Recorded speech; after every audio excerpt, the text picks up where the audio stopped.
Good evening, ladies and gentlemen. Happy Sunday evening. I forgot what day it was again, Mike.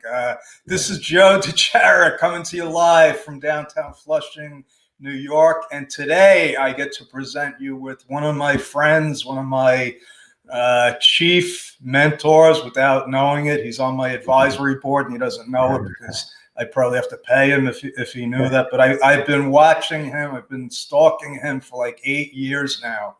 And his name is Mike Wolf, and he has a thing called Mike Wolf Mastery. And he's complaining about the cold weather because he's all the way up in Canada somewhere. So how are you, Mike? I'm good, but yeah, it is starting to feel like winter up here, and I'm not liking it. But it's good to see you. Yes, it reminds me of when I went to school with Craig Duswalt up in SUNY Oswego, and you know what the weather's like there. That's like the black hole of weather. Yeah, we're never going to get sympathy from a Canadian. So, but I'm normally a nomadic Canadian, so it's a little weird for me to actually be hunkered down still in Canada this time of year. I know. One of the things when I was describing you is like, okay, how do I describe Mike? I'm like, well, he's never actually home. Yeah. You travel all over. So this must have been like a real adjustment for you now. It is, but luckily, like I've been here for 7 months, and most of it's been, summer, and so the big adjustment would be coming right now. But I'm actually pivoting, as they like to say these days. That's a popular word, pivoting, and I'm probably going to head to. I think I'm going to hunker down in Mexico for the winter. So I'm keeping my nomadic ways going. I just took a little break. Nice. It's great. And this is one of the reasons why I've been stalking you, because I see what you do, and it's great to have that option.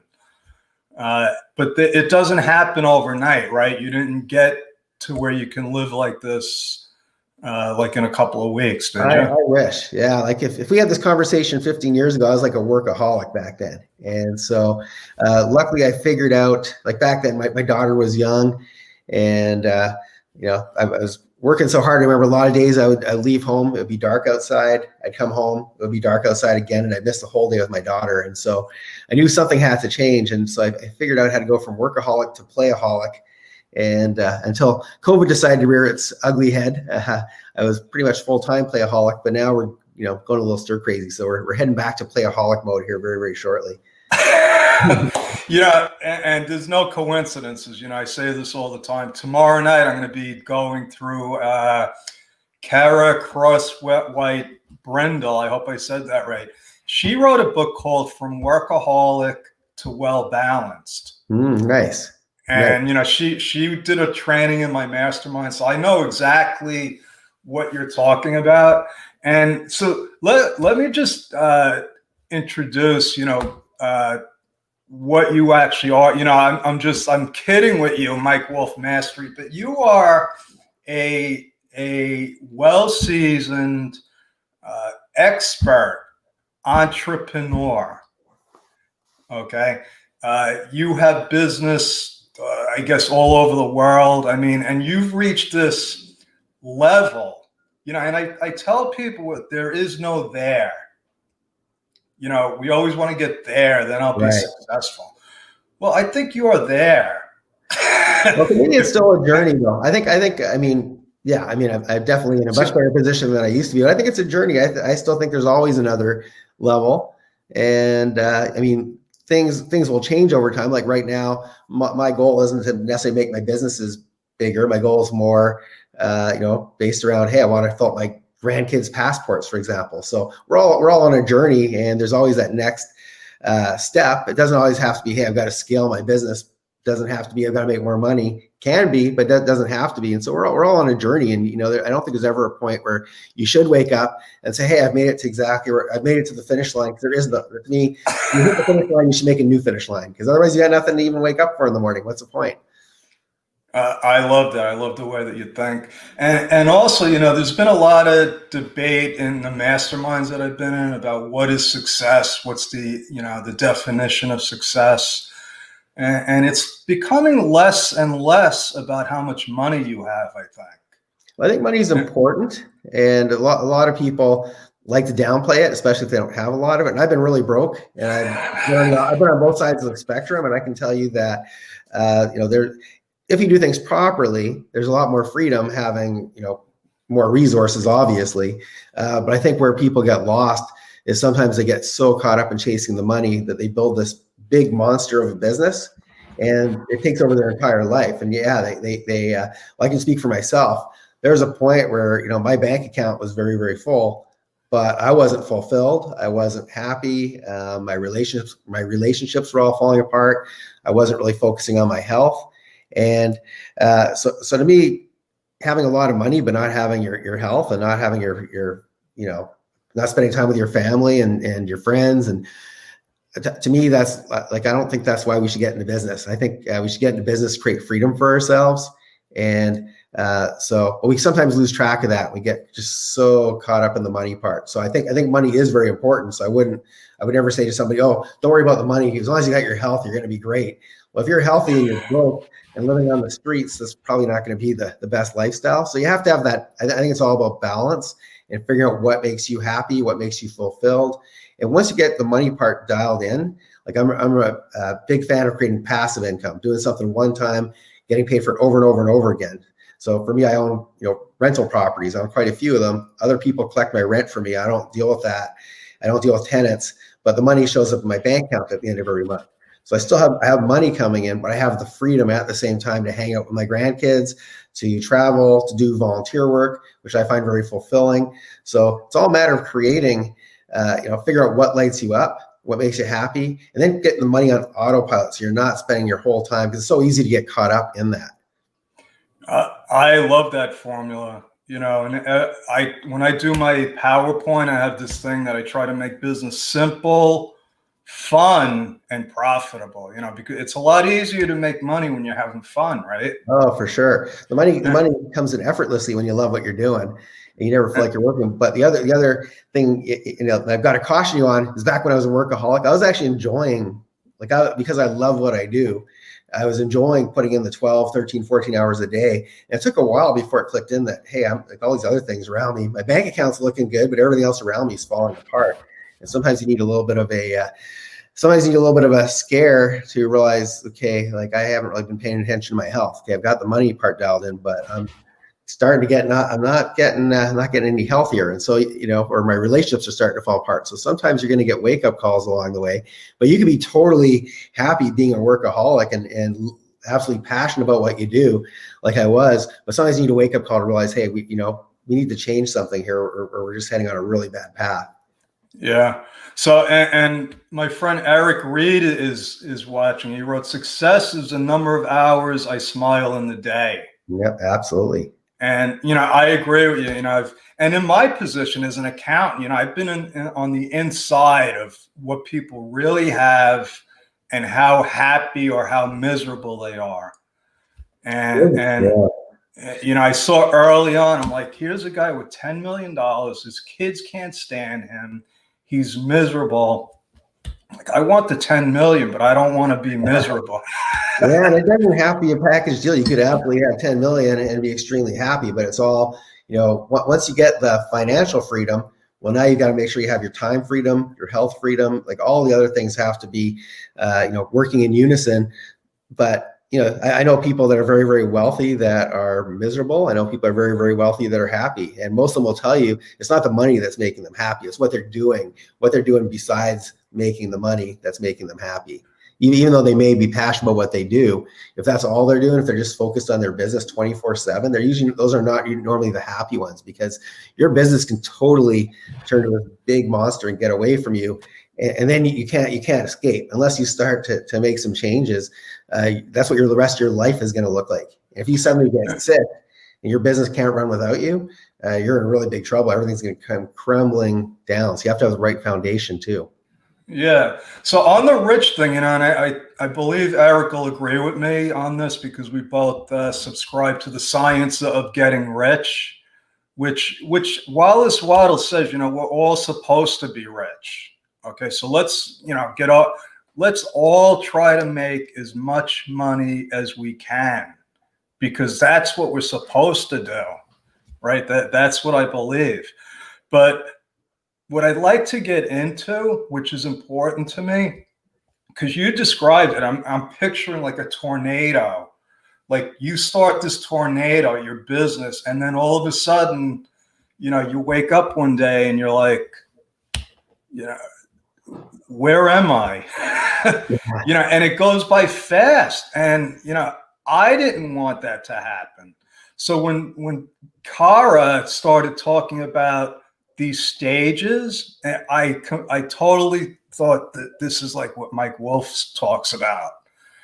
So can you go through those, and I tried to do it last night. I forgot the stages, but the first one is like where most businesses, we never get past that first stage, right? Absolutely. Yeah. So for people who don't know, I mean, I've had a lot of different businesses. I'm kind of a serial entrepreneur, but what I'm most known for is real estate investing. And for many years, I did it myself. Now I teach others.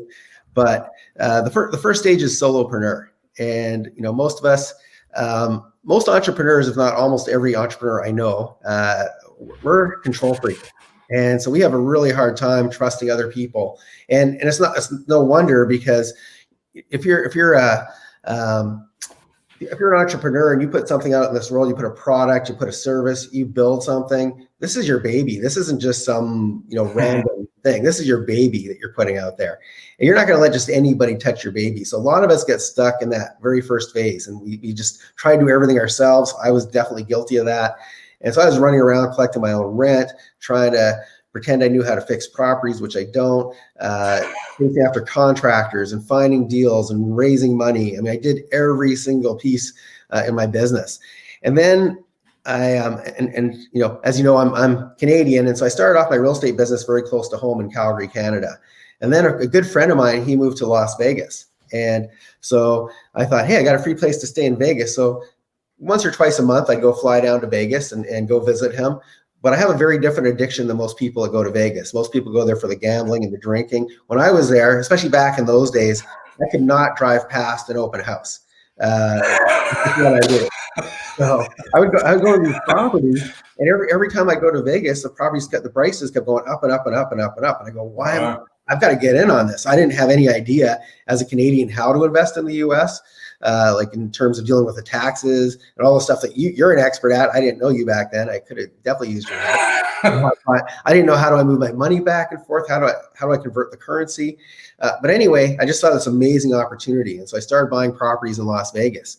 Back then, a lot of people from California were moving to Vegas to lower their cost of living, and the market was on fire. And I thought, why am I putting in so much effort trying to find stuff in Calgary when Vegas is like so easy? So to make a long story short, when I started to invest across the border, all of a sudden at the end of the month, back then I was collecting my own rent, as I mentioned, as a solopreneur. And I reluctantly had to hire a property manager to look after my Vegas properties, because I obviously couldn't be two places at the same time to collect rent. So it was very, very tough for me to hire, because I always thought, oh, nobody's going to be able to do it as good as I can. And I know a lot of entrepreneurs think that way. They think there's nobody else on this planet that can do what I do. It turns out that I don't believe that's true anymore. But so I reluctantly hired my first property manager. And then I got into what I call the second phase. And the second phase is what I call the micromanager phase, where, okay, so I had this person on my team now, but I didn't trust him, and I didn't trust he could make the right decisions, even though he'd been doing it for years. And that's what he specialized in.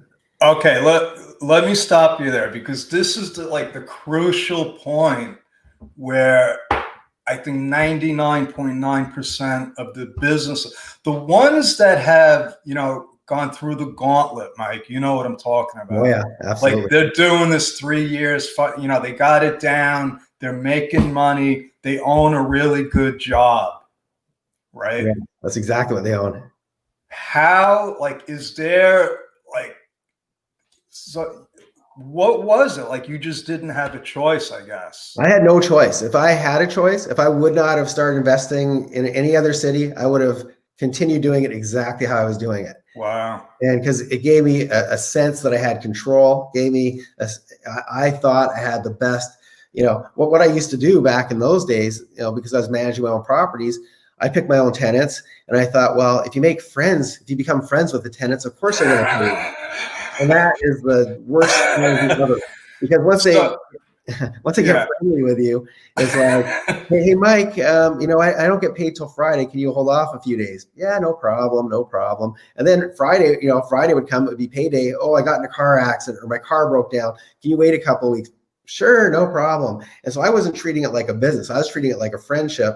And next thing you know, these people are a month behind, 2 months behind, 3 months behind. And now your new friend, you've got to find a way to kick them out of your house. And now they're months and months behind. So when I hired this property manager, he treated it like a business. And so he only gets paid if he collects money. And so we used to play good cop, bad cop. If somebody said, hey, I get paid on Friday, can you wait for a week? He'd say, well, if it were up to me, of course I'd let you do that. So you got to be the good cop. But the owner, it's this grumpy old man. Of course, they didn't know who I was. It's this grumpy old guy. And if I don't collect rent, he's going to fire me and he's going to kick you out of the house. So tell you what, if you can get it by tomorrow, I won't tell him that you got behind. And so we would do that, and he'd almost always get the rent. I'd almost never get, well, I wouldn't say never, but once you go down that kind of slippery slope of giving them a break, they just keep pushing further and further and further. Right. And so, but anyway, before I got to that, before I could acknowledge that sort of thing, I was a micromanager, and I told the property manager, okay, I want you to call me if somebody's late, if an appliance breaks, anything that happens, I need to know every little detail. And so I remember there was one week where he called me up. It's probably on a Monday, and he goes, hey, you're Mike, you're home at 123 Main Street. The fridge is broken. And he says, what should we do? And he knew what to do because he'd been managing for years. But because I made him call me, I said, hey, well, let's see what it costs to fix it. And if it's over a certain amount, let's replace it. And then he called me up on Thursday with a different property with a broken dishwasher or something. He goes, hey, Mike, the dishwasher broke. What should we do? And I gave him the exact same answer I gave him on Monday. I'm thinking, why am I making him call me for every little detail? It's like I'm trying to have this control. It's not making the appliances not break. It's not, so I realized, hey, I'm giving him the same answer every time he asks that question. And it kind of dawned on me, maybe I should put a system in place where every time an appliance breaks, if it's over X amount of dollars, call me. If it's under, or not just appliance, if anything goes wrong in the property, if it's over a certain amount, call me. If the house burns down, call me. If an appliance breaks, call me. Here's what we do. Here's our policy for that. And what ended up happening is not only was he a lot happier working for me, and because people don't like to be micromanaged, especially when they're entrepreneurs themselves. Entrepreneurs do not like to be told what to do. But I realized that took me to the third phase. I got out of micromanager phase where I needed to hear from him on everything. And I got to what I call the freedom phase, where now it's like, hey, my phone's, because, I used to do it myself. Third phase, I do it myself. Second phase, I got a little bit of time back, but I was spending a lot of time babysitting him. And then the third phase, I got this time back. And once that started to happen, I realized that, hey, my business is running better. I've got more of my time back. I'm making more money than ever. He's happier. And so then I started to think, well, what other positions within my business could I hire other people for and let them, get the right people, let them run with it. And as I add more and more of these people, ironically, I started to make more and more money because often we're the biggest hurdle in our business because there's only one of us and we only have so many hours in a day. So if you want to be a real estate investor and have 100 properties, not possible with one person. You can't do that.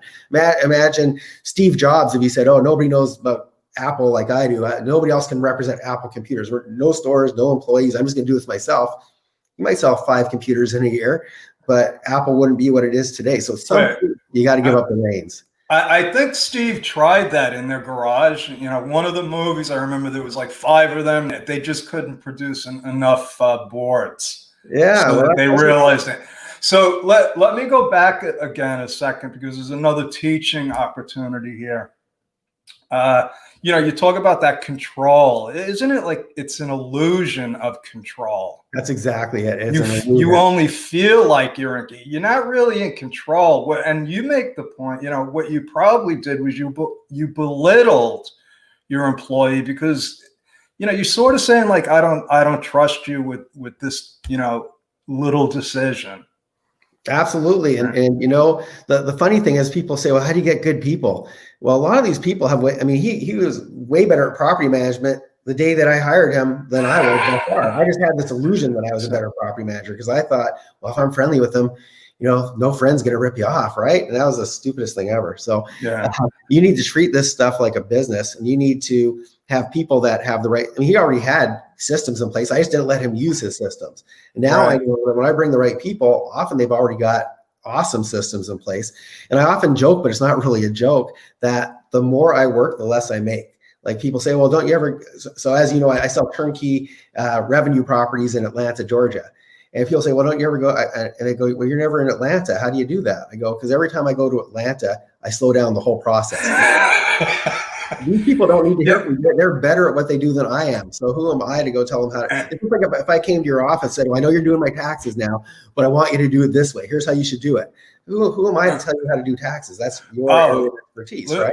Listen, Mike, you'd be surprised how many. Well, I'm not surprised. I know people do that because I used to be like that too. And now it's like I just put the right people on the team, let them do their thing, and the right people on your team will have the right systems. They know what they're doing already. You shouldn't have to even train them. They should be training you. Quite often, it's funny in my business. My marketing people call me up all the time. I don't tell them what to do. They know exactly. They wake up every day. They make their own to-do list. They do what they need to do, and they call me saying, "Hey, Mike, where's that video you're supposed to make for us?" So they boss me around. So that's your team should be telling you what they need from you, not you telling them what you need from them. I wish you were in the mastermind yesterday because, Larry Broughton and his partner, Dave Braun, created this business called Hire My VA. And they were talking about the culture. It starts with you, but then like the people on your team, and he doesn't call them VAs, they call them team members like you. And he's like, if you don't pick them, they will create their own culture.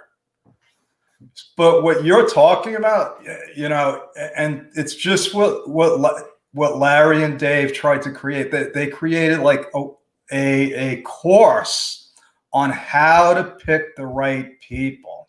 Love it. Yeah. So how do you do that now? Like, I know you've been doing it a long time, and it's probably like, what do they call that? Unconscious competence. Like you do it and you don't even know that you're doing it. Yeah, well, the great news is quite often when you find, like to me, it's all about finding an A player. So if I find an amazing property manager, for example, if they're really good at what they do, they're not going to bring on, really bad contractors that don't show up. They only good people hang out with other good people. And so quite often you just need one piece of the puzzle, and they'll say, hey, well, we've already got this person. We already use this person. Oh, we've got a realtor on our team. We already use that person. So, I think I used to own I've owned a lot of different businesses. One of them was a pub. And when I got approached with this pub, a realtor friend of mine calls me up and goes, Mike, there's this pub that's losing money like crazy. This guy's desperate to unload it, and I know you like to invest in things. Would you want to buy it? And at first I was ready to say no, because I know I have a very good friend. That's all he does is pubs and restaurants. He's an expert at that. And he's very busy at his restaurants. He's there every day.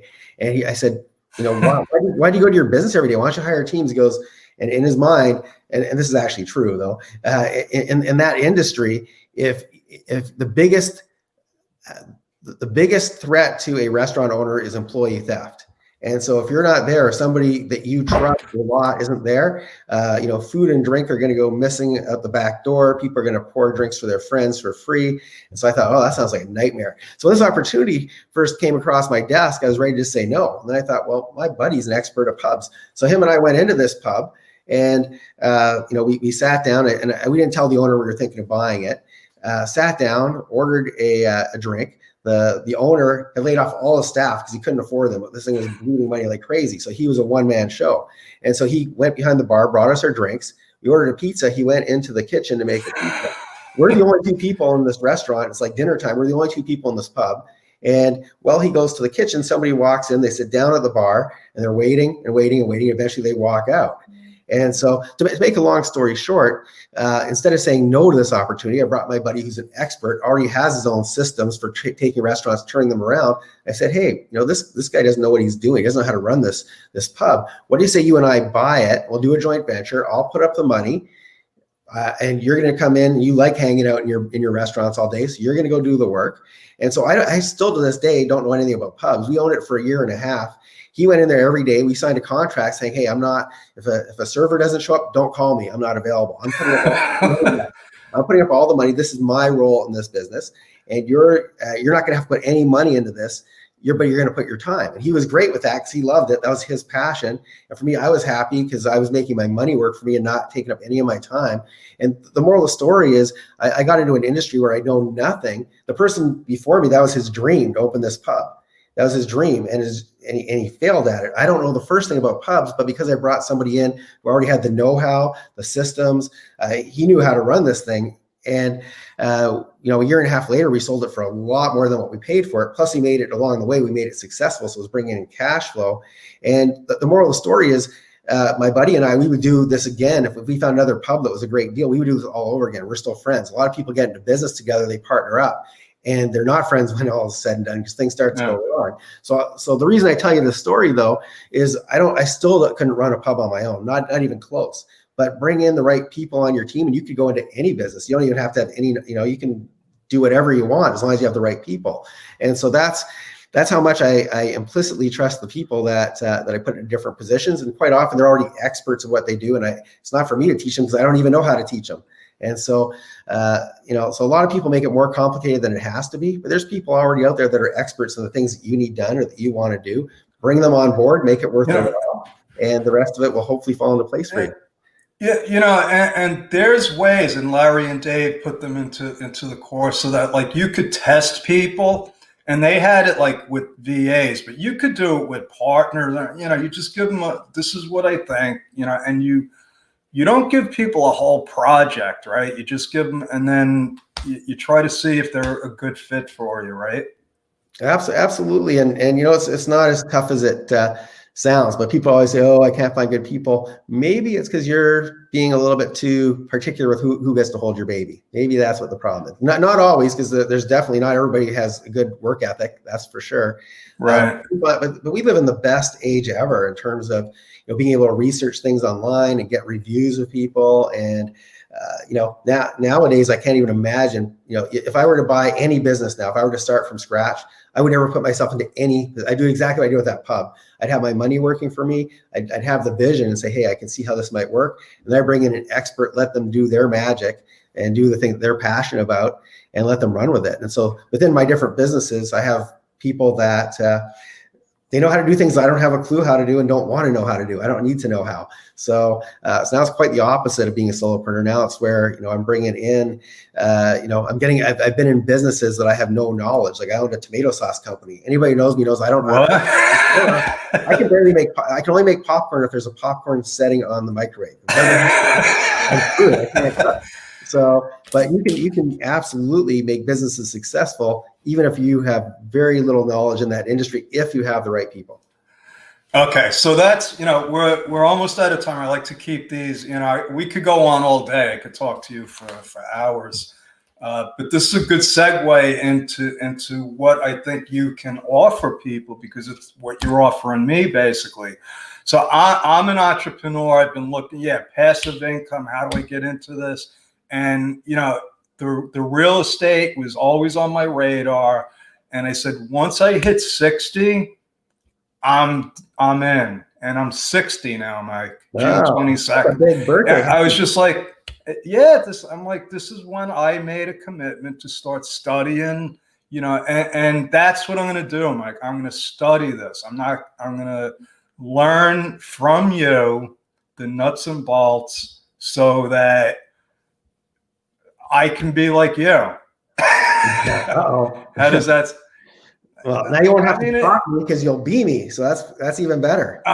Be like Mike. We'll make one of those movies. Be like Mike. So what is this? And I'm sorry to interrupt you, but I'm excited about this because I believe you put this together because your team suggested it, right? Absolutely, 100%. When I first got back to Canada, when COVID kind of hit and I hunkered down for the first probably 2 weeks or so, I was like sleeping in every day, taking it easy, relaxing. And then I started to get calls from a lot of people saying, hey, can you be on my podcast? Can you be on my summit? And I love doing it. To me, this is fun. And I love to share what I've learned. But one of my friends, she's always kind of wanted to learn real estate from me. And whenever she called me, I say, well, I do a 3-day event here or 4-day event there. I do 1 or 2 events a year.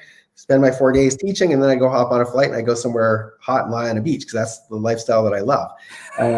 But she teaches a summit on wealth, but not specifically real estate. She doesn't have the real estate piece. And she goes, would you come teach my people? Next thing you know, started off as, can you come speak on my podcast? And it became, hey, can you speak to my people on my summit? And then anyway, to make a long story short, it led to me for the first time ever creating a year-long online coaching program. So, COVID has created weird times. Oh, there goes the alarm. In any case, when I heard that the, global economy was being shut down because of COVID, I know from previous recessions and previous catastrophes, not as bad as this one, that when they shut down the global economy, there's a massive transfer of wealth. We see a lot of homes. Unfortunately, a lot of homeowners, they're going to lose their homes. They're going to go from owning to renting. And I really wanted to teach people how to ethically invest in real estate, because if we can go help those people that are in trouble and monetize it, get paid for it, it's amazing. So right now we're heading into the greatest transfer of wealth probably in history. And the key word there is transfer. The money is not disappearing. So if you take one of those snow globes and you shake it up, and you see all those little snowflakes going from the top to the bottom, imagine those are $100 bills. And if you're positioned properly at the bottom, you can definitely, this is your opportunity to kind of move up the ladder. And so I'm going to be doing some 3-day events. My team made me write an ebook on some of the top strategies they're working right now. So we can give that away for free to your listeners. And if they want to, in there's got my information. So if they decide they want to, and I hope they do, come to my 3-day event. I made it so it's very affordable because I want to teach as many people as possible. So it's $97 for 3 days of hand. Wow. And but anyway, we'll give them the free ebook and talk about some of the top strategies you can do right now to take part in this great transfer of wealth, and eventually, some of the stuff that I teach is, okay, not only how do you do this, but how do you eventually, beld your team around it and create passive income so that this money is coming in while you're sleeping, traveling, hanging out with your kids, doing the things that are important, and not just, being out there on the front lines every day working as a solopreneur. So I'd love to share that with your audience. And I'm always happy to help you, of course, and anybody who's in your tribe. Awesome. That's great. I posted the link to the ebook. I read it. I was fascinated with it. I'm like, all these strategies on like buying real estate with no money down. Exactly. That's how I started. When I started, I wish I had no money. Like when I get people come to me and say, hey, Mike, I'd love to get into real estate, but I've got no money. I was striving to get to zero, because back then I had all these student loans. And so I have to be very, very resourceful and creative. And so that's a lot of the stuff that I teach, is how do you get in, even if you don't have a lot of cash right now? How do you, most of the wealthiest real estate investors I know started with like nothing. So I'm very cognizant on how to go from zero to building something out of that.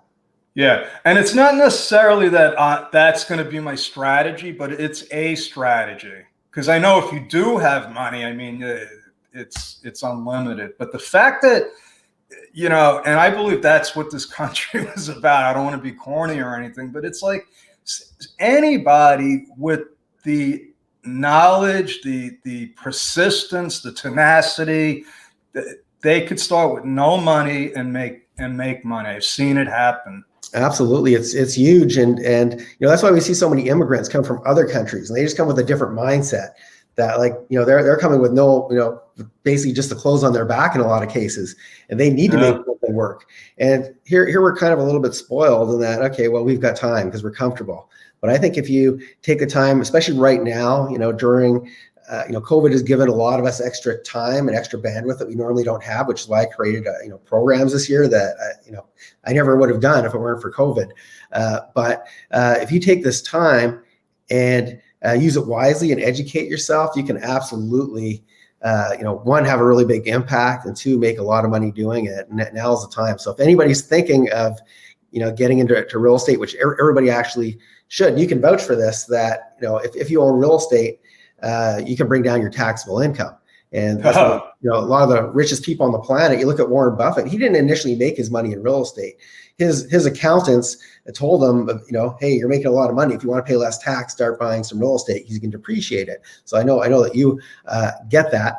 And So if you don't own real estate, you're paying too much tax, first of all, because that's really one of the best vehicles to lower your taxable income legally. And also at the same time, where else do you get to invest in something and depreciate it while it's going up in value? Like it's anyway, so I don't reinvent the wheel. I just look at people way wealthier than I am, look at what they're doing and say, well, they hired the brightest and the best. And if this is what they're doing, well, I don't need to reinvent the wheel. I'm just going to do what they're doing. And so everybody should invest in real estate one way or another. You may not want to be doing it full time like I do. You may want to be more, well, these days I don't, because my teams do it full time. You may want to, buy, revenue properties, let other people deal with them, which is one of my businesses. I do the turnkey properties where other investors can get properties with the team already built into it. But one way or another, absolutely 100% of people should be owning real estate, in my opinion. Awesome. Okay, so that's your story. You're going to stick with that, right? Absolutely. I say, all sole proprietors should be S corps. That's my story. Yeah, well, but, any parting words of wisdom, Mike, or is that it? Sorry, go ahead. Words of wisdom. What would you like to tell people to encourage them? Well, I think the biggest thing right now is like I said, COVID obviously has put a monkey wrench in a lot of people's plans, and we can either take this time and just let life happen to us and see, hey, am I going to have a job post COVID? Am I not? You can either sit back and wait to see what happens, or you can go take the bull by the horns and start figuring out, hey, what does Mike Wolf 2.0 or Joe, what is 2.0 version of Joe look like? And you can look at yourself and say, hey, what do I want to do with this time? Do I want to watch Netflix all day, or do I want to educate myself on some of the opportunities? To most people, they see chaos. To me, I see opportunities that are coming down the pipeline. So now is your chance to take part in that. But as morbid as this might sound, I think 5 years from now, a lot of people are going to look back and say COVID times that was the best thing that ever happened to me, because I got to reinvent myself. And so I don't want to downplay that. Obviously there's a disease going around out there and people are getting sick. But I think for those of us that I think a lot of us are going to thrive through this, because it's given us a chance to kind of sit back, have some extra time. And so use the time wisely. That would be my best advice. And don't ever take time for granted. So start figuring out ways to get your time back. And that usually involves putting other people into different positions within your business, and let other people touch your baby. It's going to be okay. Yes, it will be. And that, I heard a long time ago where I think it was a Chinese proverb. They said, where there's chaos, there's opportunity. Absolutely true. And we all have a choice. Either don't take advantage of the opportunity, or just go outside and look at all the vacant businesses, all the things that say for sale, for rent, all the apartment buildings that have, there's opportunities out there.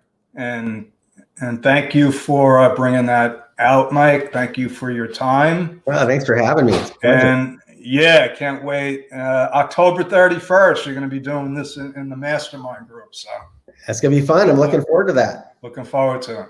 All right, over and out. That's our story. We're sticking with it, folks. God bless. Have a good night.